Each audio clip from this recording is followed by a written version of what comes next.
अब्दुल हमीद हूं मैं हूं अबुल कलाम, नेहरू का दाया बाजू के दुआई मेरा नाम। आदाब, मैं हूं तारिक आजमी और आप देख रहे हैं PNN 24 न्यूज। खबर वही जो हो सही।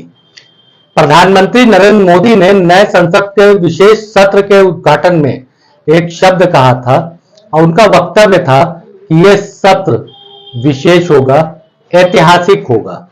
बिल्कुल साहब, सदन का आखिरी दिन बृहस्पतिवार का ऐतिहासिक या अद्भुत तो कहा ही जा सकता है, जब एक अल्पसंख्यक समुदाय के सांसद कुंवर दानिश अली पर भाजपा के दक्षिणी दिल्ली के सांसद रमेश बिधूरी ने आपत्तिजनक टिप्पणियां की।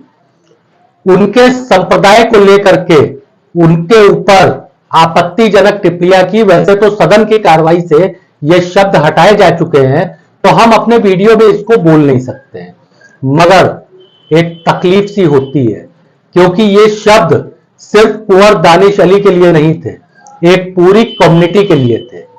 तो आज का ये वीडियो रमेश बिधूरी जी के नाम। Hello mister MP, myself is Mohammad Tariq Azmi. नाम में तो आपने मजहब तलाश लिया होगा। जी, मैं मुसलमान हूं, but I am sorry to say I am not a terrorist. जी, मैं कहना चाहता हूं मिस्टर MP कि मैं आतंकवादी नहीं हूं, मैं इस देश का एक सभ्य नागरिक हूं। सदन में जिस तरीके का शब्दों का इस्तेमाल हुआ, जिस वक्त ये शब्द आपके द्वारा बोले जा रहे होंगे, तो वही नई संसद के किसी कोने में बैठ करके लोकतंत्र की देवी बेशक अपने आंसू बहा रही होगी। लोकतंत्र उस वक्त खुदकुशी करने को सोच रहा होगा जब एक जनप्रतिनिधि को दूसरे जनप्रतिनिधि के द्वारा इस प्रकार के शब्दों से नवाजा गया। उग्रवादी, आतंकवादी जैसे शब्द बोले गए, वीडियो वायरल हुआ। बृहस्पतिवार की इस पूरी कार्रवाई का वीडियो शुक्रवार को वायरल हुआ। कल मैंने भी यह वीडियो देखा। मैं रात भर सो नहीं पाया। मेरे बाल गोपाल दो मेरे बगल में थे, रात भर बेचैनी में गुजरी। मैं उनको देख रहा था। सुबह होती है, मस्जिद जाता हूं, खास तौर से उन बच्चों को देखता हूं जो बच्चे स्कूल जाने के पहले मस्जिद में आते हैं फजर की नमाज अदा करने। है 8-10 बच्चे आते हैं। वो वहां से निकलने के बाद उन बच्चों को देख करके मैं एक मंदिर के बाहर भी खड़ा था, वहां पे भी मासूम बच्चे दिखे। मेरे ख्याल में सिर्फ एक चीज चल रही थी, क्या मुस्तकबिल दे रहे हैं उनको? कौन सा मुस्तकबिल दे रहे हैं? जो नफरत की पाठशाला में पढ़ाए हुए शब्दों का मुस्तकबिल है, हम वो मुस्तकबिल इनको दे रहे हैं। संसद के अंदर इससे ज्यादा अमर्यादित या असंसदीय क्या हो सकता है? सदन में इस तरीके से एक सांसद दूसरे सांसद को बोल रहा है। रमेश बिधूरी जी दक्षिणी दिल्ली से सांसद है, जहां 5 लाख के करीब आबादी, यानी कि 17% की आबादी अल्पसंख्यक समुदाय की है, मुसलमानों की। मुसलमानों की 17% की आबादी को यह शब्द को जोड़ करके उनको भी तो देखा जा सकता है। रमेश बिधूरी जी की तरफ से कोई भी बयान इसके ऊपर अभी नहीं आया है। बिधूरी साहब, मैं फिर कहता हूं, जी हां, मैं मुसलमान हूं, but I am sorry to say I am not a terrorist. तकलीफ होती है। एक ऐसे सांसद को बोला गया जिसके संसदीय क्षेत्र में 60% अल्पसंख्यक समुदाय के लोग हैं। क्या यह विशेष पाठशाला है, जिस विशेष पाठशाला में पाठ पढ़ा करके बड़ा किया जा रहा है, या कोई विशेष संस्कार है जिसमें एक संप्रदाय विशेष को हाशिए पे खड़ा कर दिया जाता है? और या फिर राहत इंदौरी साहब का वो शेर है कि सरहदों पे बड़ा तनाव है क्या, कुछ पता तो करो चुनाव है क्या, खौफ बिखरा है दोनों सिमतों में, तीसरी सिमत का दबाव है क्या? बेशक इससे ज्यादा अलोकतांत्रिक, इससे ज्यादा अचंभित करने वाला और इससे ज्यादा अभूतपूर्व ऐतिहासिक कोई शब्द या कोई घड़ी हो ही नहीं सकती है। वीडियो वायरल है। वायरल वीडियो में रमेश बिधूरी जी के पीछे बैठे हुए डॉक्टर हर्षवर्धन और रविशंकर जी मुस्कुरा रहे हैं। समझ में नहीं आता है। वैसे डॉक्टर हर्षवर्धन की तरफ से कल एक ट्वीट हुआ, लंबा चौड़ा ट्वीट था, जिसमें डॉक्टर हर्षवर्धन ने अपने बचपन का चांदनी चौक का बताया, जहां उनके मुस्लिम समुदाय के दोस्त थे, सब कुछ बताया। उन्होंने अपनी सफाई पेश किया। रविशंकर जी की कोई सफाई अभी तक हमारे सामने वैसे नहीं आई है। भाजपा ने कारण बताओ नोटिस जारी कर दिया है। कारण बताओ नोटिस। सदन ने रमेश बिधूरी के ऊपर क्या कार्रवाई होती है, अभी तक इसकी कोई जानकारी नहीं है। दानिश अली ने लिखित में कार्रवाई के लिए लोकसभा अध्यक्ष से मांग किया है। लोकसभा अध्यक्ष ने कोई कार्रवाई नहीं किया है। वैसे बतौर एक मुस्लिम मैं ये कहना चाहूंगा कि दानिश अली साहब, मयार से नीचे तो सब कुछ जा ही चुका है, जमीन हम लोगों का टूट ही चुका है, जितनी आपकी इज्जत की अफजाई होनी थी हो ही चुकी है, तो फिर ऐसे सीट का फायदा क्या? कोई फायदा हो तो बताइए। जिस तरीके के शब्दों को इस्तेमाल किया गया, दानिश अली साहब के लिए सिर्फ वो शब्द नहीं थे, एक पूरी कम्युनिटी को टारगेट किया जा रहा था। और लोकतंत्र, उसके बाद भी हम लोकतंत्र की बात कर सकते हैं। क्यों कर सकते हैं? क्योंकि मैं मुसलमान हूं।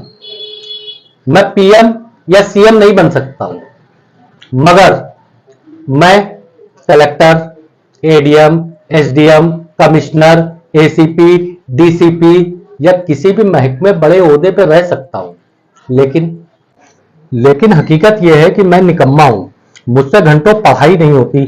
अगर मैं पढ़ने लग गया तो चौराहे की रौनकें जो है वो खत्म हो जाएंगी, जो मैं होने नहीं दूंगा। मैं पढ़ गया तो गुटखा ताश की पत्तियां छूट जाएंगी, जो मैं छोड़ना नहीं चाहता। मैं पढ़ गया तो मोहल्ले की रौनकें कम हो जाएंगी। दिन भर आवारागर्दी इन्हीं मोहल्लों में ही तो करता हूं मैं। हाँ, काम नहीं है मेरे पास, लेकिन क्या फर्क पड़ता है, अल्लाह 2 वक्त की रोटी खिला ही देता है।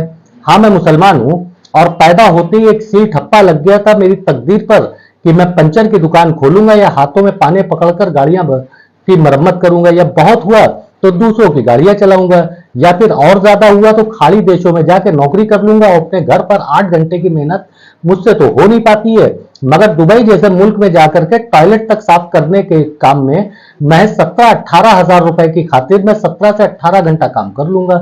हाँ, मैं मुसलमान हूं। अपने भाइयों की टांग खिंचाई मेरा अहम काम है।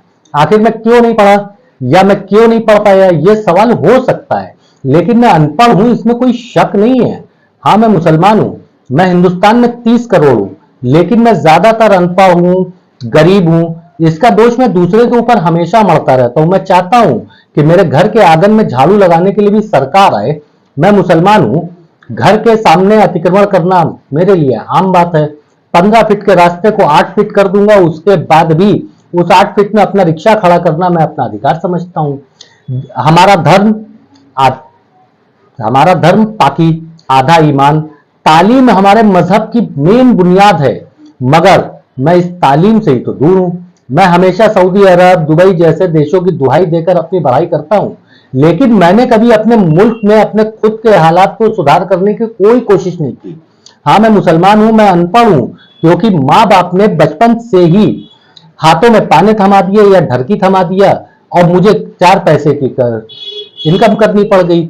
गरीब घर से हूं ना, बेहतर तालीम देने के लिए माँ बाप के पास रुपए नहीं है, और मेरी कौम तालीम से ज्यादा लंगर को तवज्जो देती है, वो खिलाने मात्र को सवाब समझती है।